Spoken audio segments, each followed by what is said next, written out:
Hi, I'm Larry Magid, CEO of ConnectSafely, and I spoke with Laura Higgins, Senior Director of Safety and Civility at Roblox. That's a gaming platform that's used by people of all ages, including young children. Roblox is a platform where we bring people together to communicate, to create, to play, have fun, hang out, socialize. You can do pretty much anything you can do in the real world in Roblox itself.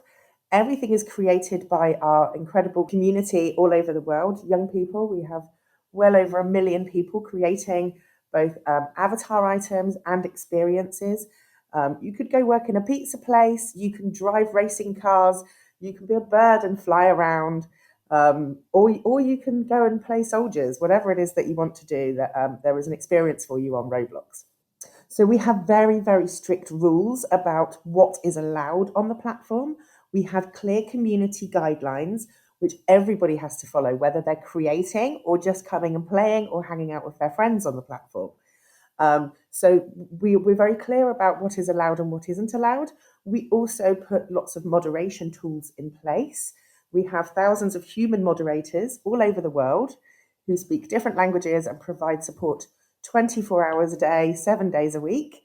Um, we have tools that users can use to protect themselves in the platform. For example, you can report somebody or an experience if you feel it's not appropriate. You can mute people and you can block people.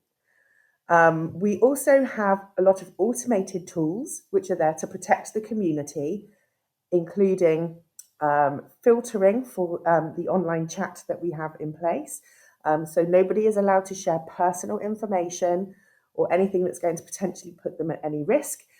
We do not allow any profanity or bullying and harassment, and so the filters will pick up those sorts of issues. So we do have a really broad range of people using the platform for different reasons.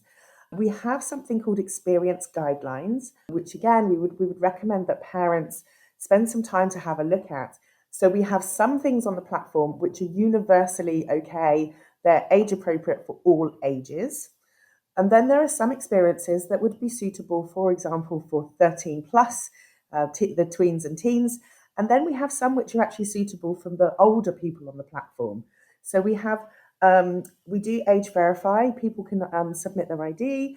And so, for example, there are some facilities within the platform which are only available for people over 18 or over 16.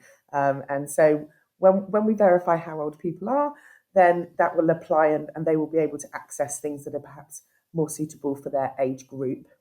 We would certainly recommend that the first time you set up the Roblox account that you do it with your kids. It's a fun thing to do. It's a great education moment for your family where you can talk through the platform. You can discuss which parental controls you might be putting in place or what restrictions and talk about why. It's really helpful that kids understand what the potential risks are and why you're helping them to build that resilience and learn the skills that they need as they start on their journey in these online spaces. Every family is different, so it is a little bit up to you and your kids about their own experience and how responsibly they use the platform, but certainly spending some time with them so that you feel familiar with who they're hanging out with, what they're doing when they're on the platform, and how the platform works. Definitely gives a little more confidence to parents, we find. As your kids spend more time both on Roblox and other online spaces, they probably need a little bit less of your involvement all the time. And we do encourage that parents keep those conversations happening with their kids and teens so that it's up to you then to decide when you might want to turn some of those parental controls off or reduce the limits that you've put in place when they were first starting out. It's just like having training wheels on a bike. When they first start out, they really need that help. And then when they build their confidence and they can ride their bike, then you can take them off, but you're still watching them go down the road. You're still there in case something happens if they fall off and they hurt themselves.